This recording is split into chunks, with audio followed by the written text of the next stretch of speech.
All right, family, another Wednesday night live with Wall Street entrepreneurs. Again, like I always say, go ahead and share this video, tag your friends, your family, your grandmas, your aunties, your uncles, even your dog.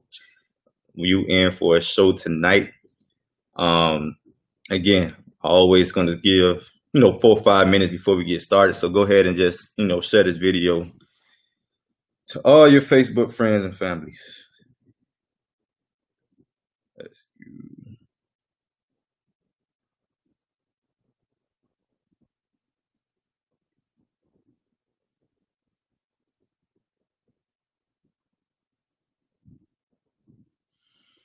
What's going on, Katiana?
All right, 2 more minutes. We're gonna get started. 2 more minutes. Continue to share this video. Share this video. You do not want to miss it.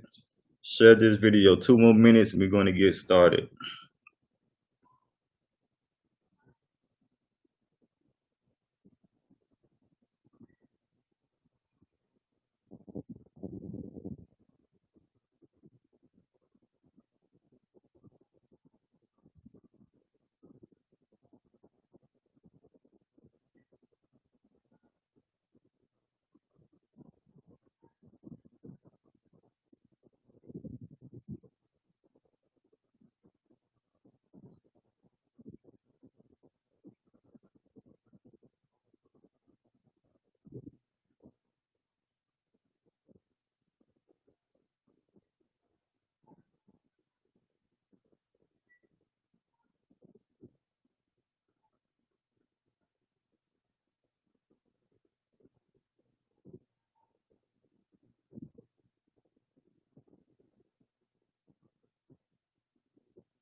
All right, 2 more minutes. We're gonna get started. 2 more minutes. Continue to share this video. Share this video.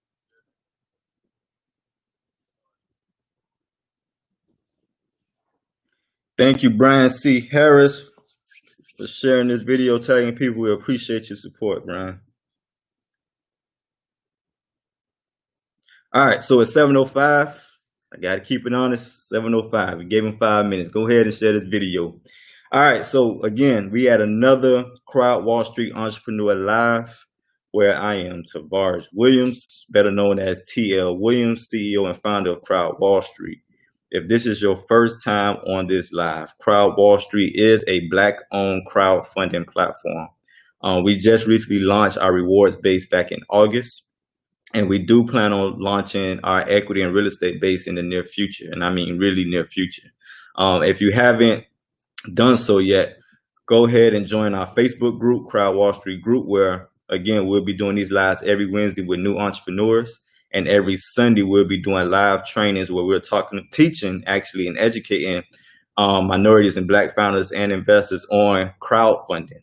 We're going to educate you guys on rewards base. We're going to educate you guys on investments, and how to take advantage of this crowdfunding space. Like, we've known crowdfunding. We have been doing crowdfunding for decades, many years, just not at this level as with crowdfunding. And as you know, in the Black communities, and especially as Black founders and Black innovators, we always had received the short end of the stick when it comes to receiving funding for our businesses, and even lack of access to capital and lack of access to resources. So that's one of our main objectives, is to be able to be a platform to provide access to minorities and Black founders to not only receive capital, but to also receive resources for their business.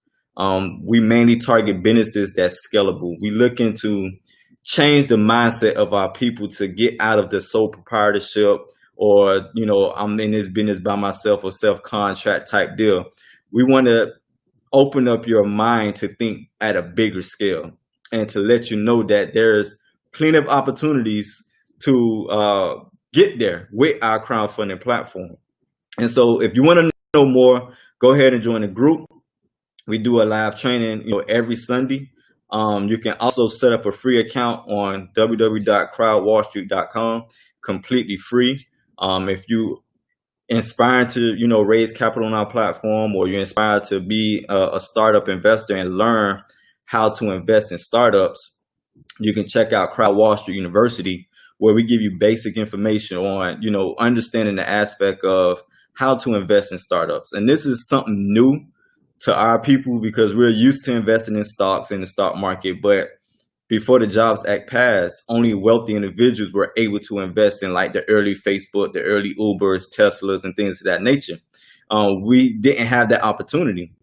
And one of the things that I realize is, we all get excited when we purchase stocks, but not realizing we actually the last one to eat. So what I mean by that is those angel investors and those wealthy individuals who invested in these companies before they went public, they have seen over 300, 700% return on their investment. So they pulled out, they got the money, and we getting the leftovers.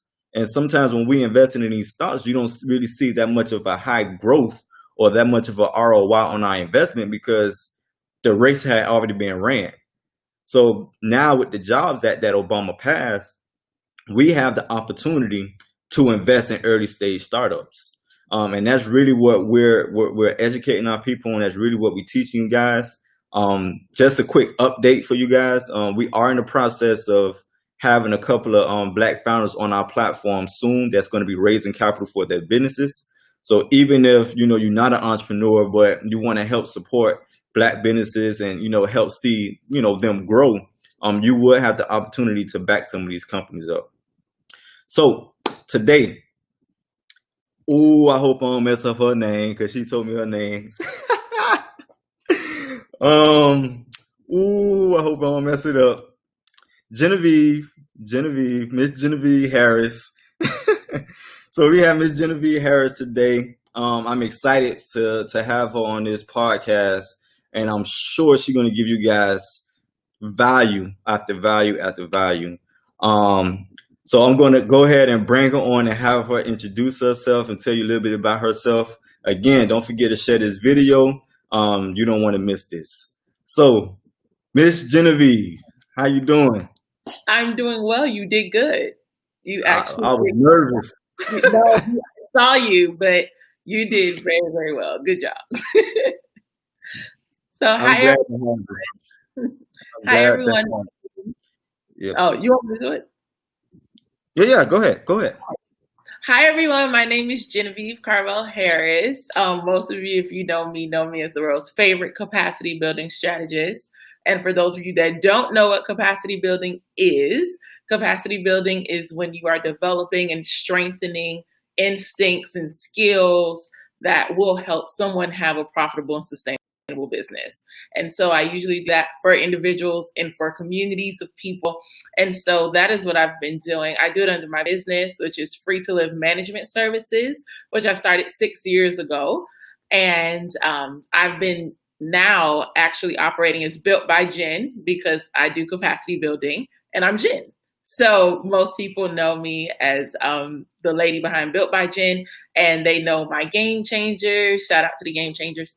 So the game changers are pretty much just the people who have decided that they want to change in their lives. And so when they come to me, I just call them game changers to remind them that that's who they are. You're changing the game so that you're not playing by the rules of other people. Nice, nice, dope, dope. I, when you hear capacity, building capacity, that's not something that's really being talked about. So it's very unique. So can you kind of like dive a little deeper on what that looks like? Yeah, absolutely. So everyone knows in life that everything has a capacity, right? And we all want to hear about overflowing. People want to have, oh, I just want to overflow. But most people will never be able to overflow in their lives if they don't know what they have the ability to take in right now. And so, like you said earlier when we first started, most times we as a people are starting from the back burner and we're getting the crumbs and we're rejoicing over the crumbs, and not just rejoicing, but we're stingy with the crumbs. It's like, you don't even have a full piece of bread right now. Like, how are you stingy over crumbs? So I try to help people understand that we all have a value. We all have a capacity, something that we bring to the table. And some people stay in jobs that they hate because they don't know what their capacity is. And just like I was having a conversation earlier this week, and I was saying, if your boss really didn't appreciate you, you would not have a job. We're in Florida, so that's an at-will state. They can fire you because the grass is green, you know? So if you're coming to a place of employment every single day and you're doing your job, they can't tell you that you're not valuable. What they can tell you is that you're less valuable than what you are to the company, so that you never ask for raise, so that you ask to have more at the table. People think because I do capacity building that I want everyone to become entrepreneurs. The truth of the matter is everyone cannot handle being an entrepreneur. You may not have the capacity for entrepreneurship. You don't want to be up all night. You don't want to have the tears and all the woes of being a business owner. You want to clock in and get a check every 2 weeks, but you don't know what you bring to the table. You'll always take what people give you, and you'll never ask for more. So you'll never challenge, why are you treating those people better than me? Whether they are men or whether they are a different race than you. Like, if you don't know what you bring to the table, you'll accept what anyone puts in front of you, as opposed to mandating and requiring what you deserve. That's capacity building. That's powerful, because I think that's important, because a lot of times people don't know their worth. They don't know their value, and they end up settling for anything because they just don't know. And that is true. I always say, everybody may not be fit for entrepreneurship. It sounds good from the outside looking in, but once you cross that water, it's a different ball game. And it takes a lot of capacity building, patience, headaches, even conversations of seeing the mental state that entrepreneurs got to go through to get there. Like, I didn't realize how big mental illness was. And entrepreneurs, even just talking with entrepreneurs and those who became successful, a lot of them went through some type of mental breakdown, and these things are not talked about. And if it's not talked about, we're not preparing our inspiring entrepreneurs for this world, and they end up quitting and giving up before they even started. And that's big, and that's something I had to learn. Because again, being an entrepreneur is a journey. It's a process. Absolutely. And I always say that if you want to learn self-development or self-awareness, be an entrepreneur, because absolutely, through my process, I had to learn a lot about myself. And so it's like, let's talk about that. Like, since you've been doing what you've been doing, what are some things that you learned about yourself? Oh my gosh, I feel like, I hope y'all ready. Okay, so let me say this. Entrepreneurship is not for everybody, but wealth is. Wealth is a principle. It's a promise. We are supposed to have wealth. We're supposed to prosper. And so what happens is that we don't know how to prosper. So most of the struggle comes from not knowing what success actually looks like, because you can have a generation of people do better than the generation before them. And because nobody knew what success was, just saying I did better than you doesn't mean that you've achieved what you could have achieved. It just means you've done better than before you. And I think a lot of us do that even as entrepreneurs. Maybe our parents weren't entrepreneurs, and those around us weren't, so they don't understand entrepreneurship. And that was my struggle. I literally just got back to being a full-time entrepreneur because I had never worked for anyone but myself. Like, I graduated from Miami Carroll City in 2006, and home of the Chiefs. Come on, where y'all at? Okay, so I graduated from Carroll City, and then I went to UM. And I was going to be a pre-law. Like I did pre-law. So I was planning on being an attorney. And so, you know, that kind of falls right into what everybody knows. They want you to be a doctor, an attorney, something. They want you to make money. And so when I got to law school, I was 21. I got to law school after I graduated from UM. Come on, Kane. Okay, graduated from UM. And I go to law school. And in the first year, I'm having like all types of panic attacks going on because I realized very quickly, this is not what I thought it was. Right. And there is something to be said about achieving your dreams, achieving your goals, and recognizing this is not it. I've been prepared for something that is not even going to work for me. This does not match me. Right. And so people don't really, they prepare you for failure. I think everyone is prepared for failure. Right. You know, you fail. Nobody prepares you for what happens when you achieve your goals, and that's not it. Like, what happens when I make it and it's not it? It's not working for me. I have the degree, so what? Right? And so that was the struggle for me. And so I knew that I was going to go into entrepreneurship. And honey, I met all types of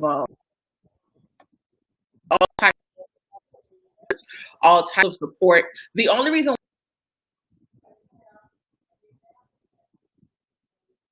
getting married. Right. I had made $30,000 in student loan debt as a regular entrepreneur, right? I was always consulting, always doing these things, writing grants for people, which I don't hit me up in the comments. I'll teach you how to write them, but I'm not writing the grants. I will teach you how to write them though. I've partnered with that. We'll help you do that. But no, don't write in the comments. Oh, she says she's a grant writer. Yep. Stop the video now. I will teach you. No, but so I was doing things. I was doing well. And then, you know, my love proposed to me. And my family was like, honey, marriage and family, you're not going to be able to do this little entrepreneur thing. You know, they were like, you know, you need consistency. You need to be able to have a check every 2 weeks. And so I found myself just not, because I try not to be a know-it-all or whatever. You try to listen to people when they're trying to give you wisdom. Honey, I cried the whole first week of having a job, okay? I cried because I felt like I was giving up on myself. And I hope that it encourages somebody, like, because just because the people around you can't see it, it's your vision. It's not supposed to be seen by everybody. Right. So a lot of me feeling like, oh my gosh, I'm not going to make it, wasn't even coming from my own mind. It was coming from the fear and anxiety of everyone else who didn't know if I should have been an entrepreneur. Right. That was hard for me because you want to feel supported. And, you know, and I'm guessing even with crowdfunding, it's the same way. You want to feel like the crowd is with you. But if the crowd is not with you, you better figure out how you're going to build yourself up and get where you need to go. Definitely. That is a mouthful because it's pressure. It's pressure, and when you look at it, it's character building as well. Yeah. Looking at it from a positive standpoint, it's character building as well. Because again, like, it was a struggle for me because it's like it really helped identify who Tavares was or is. Yeah. It identified my capacity on what I can and can't do and what I can and can't allow.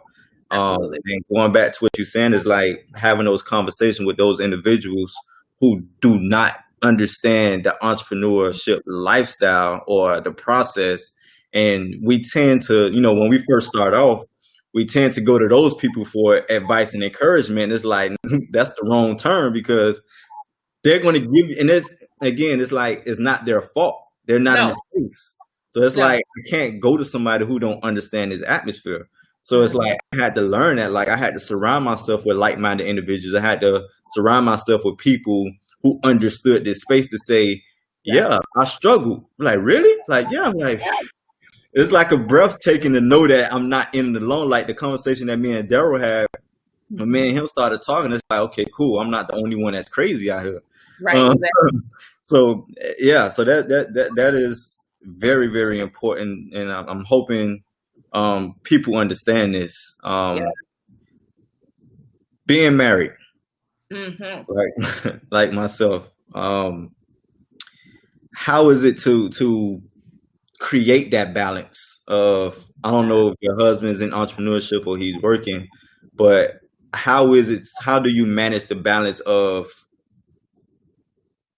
pursuing to be an entrepreneur or building your entrepreneurship and maintaining that marriage?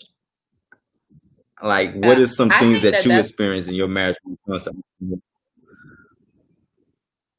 well, actually, can you hear me? Yeah, I can hear you now. Yeah, Okay. Um, it was interesting because I've been an entrepreneur and he isn't. Like he works.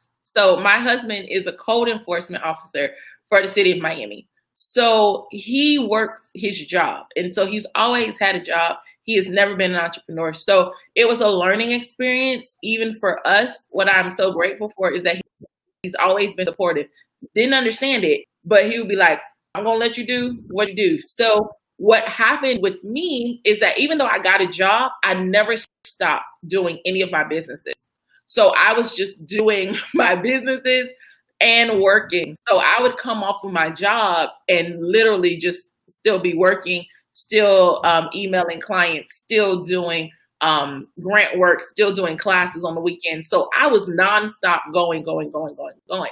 And he saw my commitment to still being his wife, still being, a work on my job and being an entrepreneur. He's seen that over the years of us being married to the point that when I said, hey, honey, I am going to leave corporate America, he could support that because he sees it.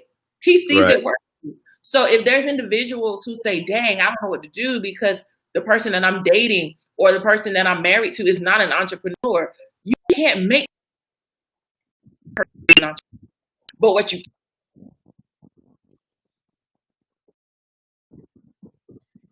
your purpose makes you happy. And if they truly are in this with you, in marriage with you, and they want to see you be your best self and they want to see you be your happiest self, he was completely supportive of me leaving the job. One, because he sees the money, because let's be real, you cannot act like you're going to be married and y'all gonna be sitting over there paying FPL air. Like you need to be able to show that this is profitable. You know what I'm right, saying? of course, But at the same time, you got to be able to show that it's not just profitable, but it's tied to something that brings you joy. Because if you're happy, then your household is going to be happy. And so yeah, that's what we've been able to see over the years, that me doing what it is that I know that I'm good at. He didn't understand it at first, but now he understands. Like, this is what brings her joy. It doesn't have to be every 2 weeks. He knows for like I can get like, somebody can just pay for services and it may be like 10,000. If you have good stewardship, just spread that out. You don't need to right, have your checks broken up every 2 weeks if you know how to have principles of actually having money management. Then you'll be able to sustain yourself. And so that's how we've been able to balance, because you have to start unlearning things and relearning what works for you. right. Yeah, that's good hearing it from another married couple, because it's the reverse side for me. Is like I'm the one that was in the entrepreneurship. My wife wasn't. So, but again, she, very, very supportive. Didn't know what the world I was doing, what I was into. But hey, if you love it, I'm all for it. But Mhm. it comes with, again, that support system. It comes with having that alignment. And Yeah. I think I don't know what I did a video, but it's also because sometimes, like what I have seen, especially when it comes to relationships, is uh the husband or boyfriend do their thing, and then the wife and whatever, they do their thing, and that's that, they do their own thing. And I think that what make it work when it comes to entrepreneurship and building your business non-stressful is, like you said, even though my wife or your husband wasn't in that entrepreneur space, but the fact that we incorporate them in it, we have those conversations. It makes it easy because now, like when we have our down days, because we are going to have down days, it's understandable. Like they understand because we bring them involved, in some type of alignment. But if there's no communication going on and I'm just doing my thing, I'm quite sure my wife would say, like, all right, now this thing ain't working out, so you need to go ahead and do what you got to do for the job or something.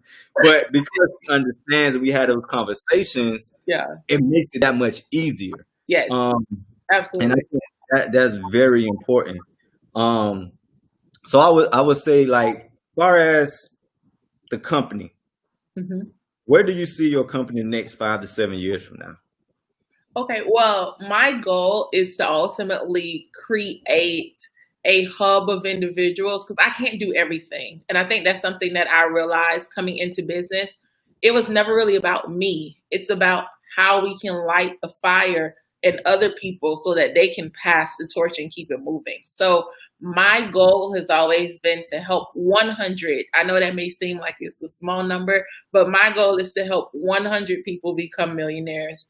And when they become millionaires, for them to light a path for other people to know that it's possible for them as well. I want people to understand that whatever it is that you have in you is going to carry some value. It's not going to be $1 million for everybody. Like I have a client right now, Jaleesa Lewis, she is Salt. So she literally, and I know she doesn't mind me sharing her story.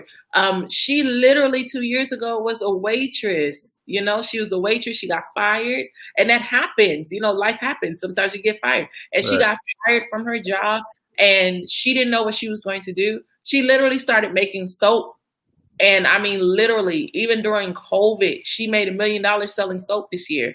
But 2 years ago, she was a waitress working on somebody else's job, not knowing what her next move is going to be. And I feel like that transformation of your mind and into something that can reach and touch others' lives. There's going to be people who literally, I had a mentor, his name was Robert Ingram. He told me, he said, Genevieve, trees never get to eat their fruit. The fruit is never for them. The fruit is for the people who will come to them, pick from them, move on, and take seeds with them. And so for me, I am hoping that in 5 to 7 years that I can see those millionaires and not just see that they have become millionaires, but also to see the trails that they are blazing so that other people can see the light as well and follow that. So that's my goal, 5 to 7 years. That's actually powerful. Because you would typically hear somebody say, I want to reach the millions, I want to reach the thousand. It's like, nah, you don't need to. You really don't. You can just be a trailblazer. You can reach that one person and light that fire, and it just spread. And that is so true. Wow, yeah. So let's get into the fun stuff.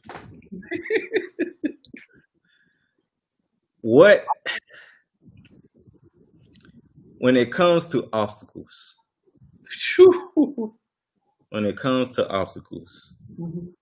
I don't know if you've seen the video that came around with the homeless guy talking to the two young guys in the car. And he was telling them that it's not about the destination, it's the journey. Yeah. And through that journey, we deal with obstacles. So I know you dealt with challenges as far as, realizing self-awareness and the things that you have dealt with, but like obstacles, like what are some obstacles or one or two that you had to face or had to overcome through your journey to get where you at today? I got two that I can just pull up immediately. Number one is imposter syndrome. I don't know if most people understand what imposter syndrome is, but it's when you, the person you, tell yourself you don't deserve to be where you're going. And that kind of ties back to what we were talking about already before we got here. people will see you, especially once you start to be successful in something. People will always see you and be like, dang, I see you got everything going on. And sometimes you can get invited into rooms that you don't really feel like you're supposed to be in. Right. Yeah. And you start talking yourself down. Like, I don't even know why I'm here. I don't know why these people calling me. I don't know why they believe in me. And sometimes people will believe in yourself, because we're good for talking about haters. Right. We always talk about haters. But what happens when the people don't hate? They actually Right. believe in you. They actually want to keep pushing you into rooms, and they keep trying to give you opportunities, but you don't feel like you're ready for those things. And that was an obstacle that I had to overcome. I had to overcome it and say, no, Genevieve, learn about yourself, learn about what you bring to the table, and understand that these people aren't going to embarrass themselves. People are too selfish for that. Y'all have to stop. Y'all have to start understanding that these rooms that you're invited into, these people don't want to embarrass themselves either. So if you really have it together, they would not invite you to the table. They wouldn't even tell you that the table exists, because they're not going to embarrass themselves. So if you're getting opportunities, it's because you deserve them. It's because you work towards them. And so I had to overcome that. I had to overcome that, because if I didn't, then I would have self-sabotaged, and I would have moved out of ways that God was pushing to bless me. Like, I would have been the one saying, no, I can't go, making up excuses why I can't go, making up excuses why I can't call somebody back. You're really not that busy. You're scared. Right. That's what it is. You're not that busy, sis. We see you, bro. Right. We see you. It's that you're afraid. You're afraid of what's going to happen if I win. And like I said, it's because we've seen failure work. We know failure. We know what it's like to shy away from an opportunity and don't come up to bat. But what happens when you hit the home run and now everyone's watching you, and now everyone wants you to do a three-peat, and now everybody wants you? That success and the trauma of success sometimes is what you have to overcome. That says, I can do this. I will do this. I have enough in me. I'm going to make it. I had to overcome that. Getting over self. Yes, I had to overcome myself. Mm-hmm. And that was a huge obstacle that I had to overcome, because the only person that can make you do that is yourself. Nobody else. It don't matter how much YouTube videos you watch. If you turn that computer off and you still battling in your mind, you're going to be losing. And so that was one thing. And the other thing that happened, oh my gosh, it ain't nothing like, I always tell people this story. I was operating a nonprofit organization, and I had a bunch of people on payroll, and I was doing a bunch of things. And this is why it's so important, and why it's so important for us to talk to each other. They had not done their payroll taxes. So I learned the hard way what an IRS levy was. I didn't even know what it was. I didn't even know what it was. I went to the bank one day, and they told me there wasn't no money in that bank account. And I'm talking about, I knew it was $60,000 in the bank account, and there was no money in the bank account. And I said, oh, no. You got to tell me what's going on. And they were like, oh, the IRS levied the money because of back payroll taxes from 9 years prior. I was like, how does the IRS even be able to do? And so they can take their money whenever they want to. And so just do your paperwork, people. Do your things on time. Do what you're supposed to do. And that's a lesson. And that was something that I had to overcome, because I could have just gave up. I could have just walked away and said, this is not for me. That series of events is actually what led to me having to get a job, because I had to pay everybody out. And so what I did was I had a choice.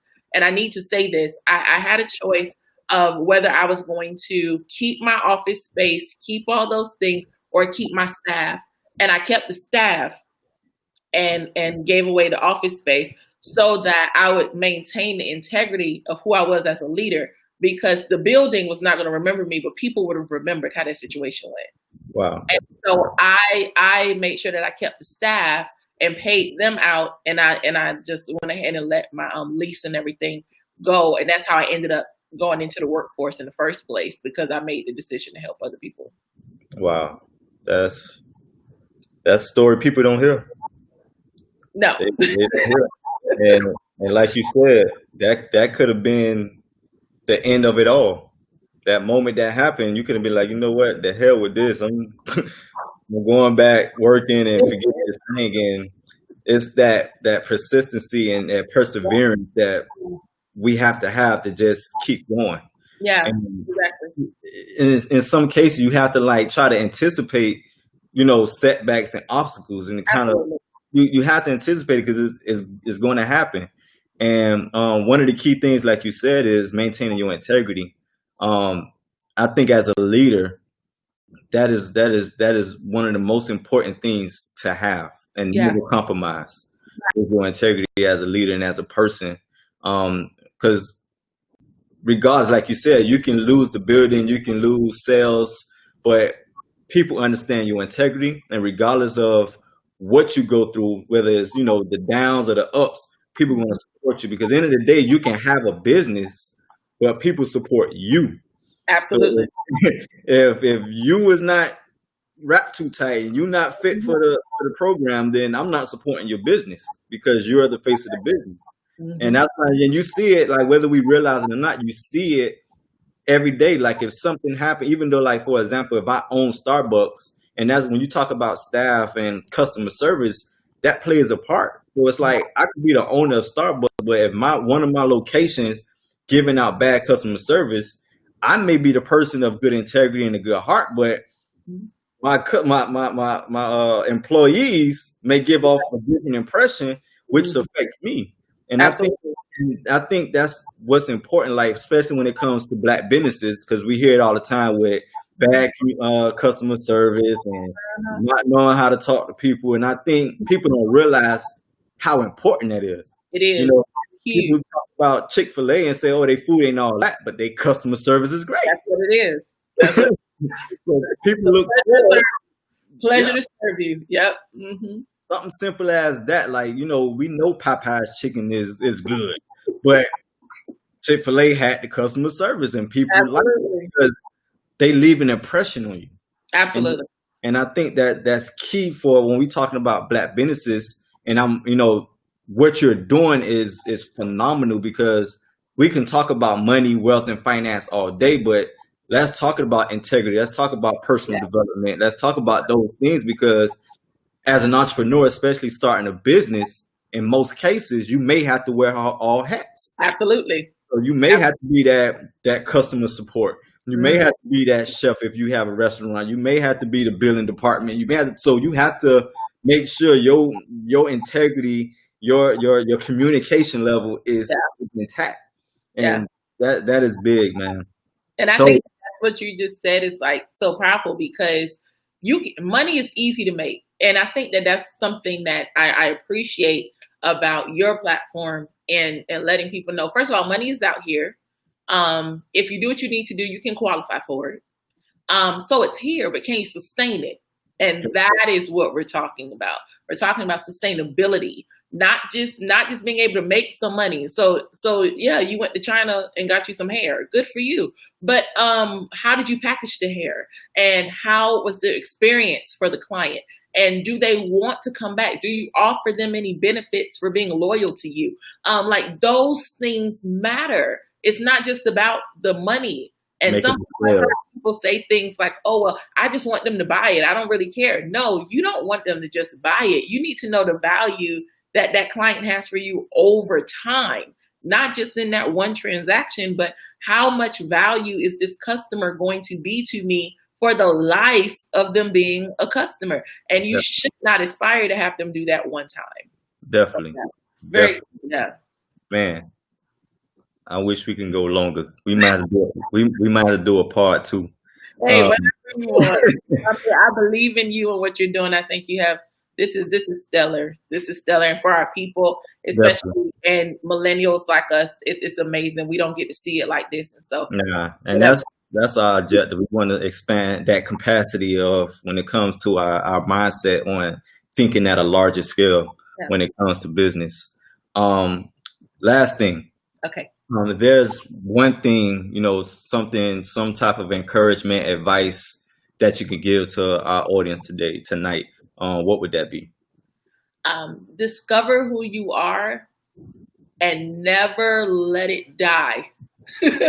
Discover who you are and never let that thing die. Because we see a lot of people There's a lot of even like movies and things that we see. We're like, dang, they were so far ahead of their time.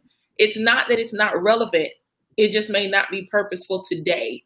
But if you can hold on to that thing, if you can discover it and know that it's a part of you and who you are, and that you know that it's going to work for the future, keep it and don't change it, because one day people are going to listen to you. Definitely. That's true. And that comes with integrity. Yeah. To be honest, because knowing who you are is one thing, but sometimes in life, things happens. Yeah. And sometimes those things or circumstances or situations that occurs in our life where we would allow that to alter who we are. Absolutely. And changing who we are, because we adapting to our circumstances. Yep. I think that's great advice if people can catch that in the spirit. So definitely I appreciate having you. Thank I'm you. sure this will not be the last we do one of these lives. I do feel like in my spirit we're gonna do another live on something else. Let's do it. But definitely it's gonna come. So for those who are tuning in and first time hearing this, you could go ahead and follow Miss Genevieve at Gen C Harris on Instagram. Do not inbox her about writing grants for you. Yes, please don't. I would just ignore it.